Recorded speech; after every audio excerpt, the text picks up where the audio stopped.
Let's talk about houses. You have a new rule. So it's called, is your mortgage rentable? So explain that to me. So I told myself if I was ever going to buy another place again, if I was going to get a mortgage, it had to be rentable, which meant that I could get between $1,300 and $1,500, which meant that if I couldn't afford my mortgage, could somebody cover it if I had to rent it out? And at the very least, ideally try to cover my mortgage.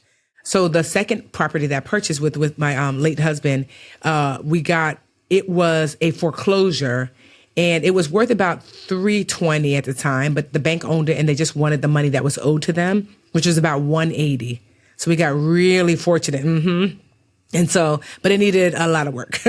Like whoever there, it was a mess in there. And it's funny because I used Angie to be like, we need a contractor, we need an electrician, we need, and so we were able to fix it up.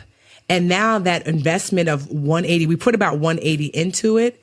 And so you figure that's like $360. But now, so that house we purchased in 2017, renovated like a year or so later. Now that house is worth about $550.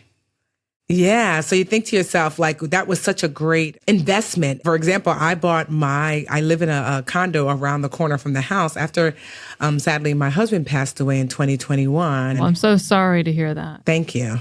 So the condo that I purchased, and I'm always like free with numbers, I purchased it for $520. 2023 is now worth $820. Isn't that crazy? I've been fortunate that if purchased properly, you have to know your market. And if it makes sense that, yes, homeownership can be a conduit for wealth.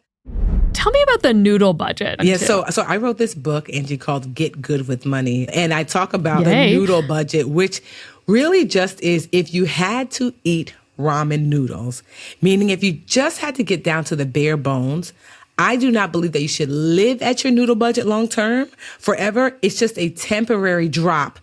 So let's just say you're hearing the whispers that they're going to be letting people go at your job. Well, then you might say, oh my gosh, I was actually hired just a couple years ago. I'm likely to be let go. Let me drop down to my noodle budget, which means I'm going to let go of my streaming platforms. I'm going to make sure I have food. I'm going to make sure that I have a place to live and my medicine and things like that. The money that, ideally you have saved that's coming in can stretch longer. So your regular life save might cost you $5,000 a month.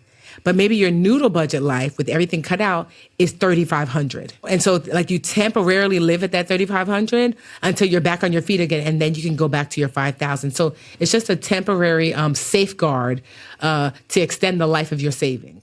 Which is also another good point, because you can also, not only are you able to stay longer, but if the job doesn't go away, you're actually saving a bunch of money too. Exactly. You're adding to that saving. Let's go to this point. So what kind of savings level, or what should they keep as a cushion when they're out there and kind of making that house decision? So ideally, most people, this is going to be very difficult for, but ideally, even if you do put your savings into your house, how quickly can you get back to minimum 3 months of noodle budget savings? So that's what's so great about it, right? Because remember, we're going to drop down to it if we hit hard times. So my assumption is if you have to dip into your savings, you've hit hard times.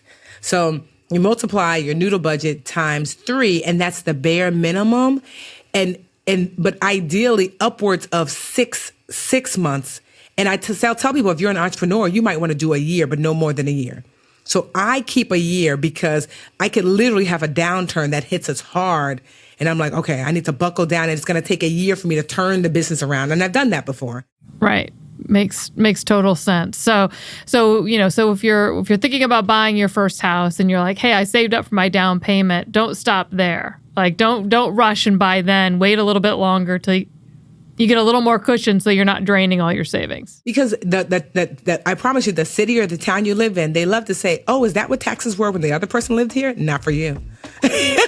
I remember I called my dad in a panic when I bought my first condo. I was like, Daddy, my taxes went up $120 a month. He said, welcome to the real world.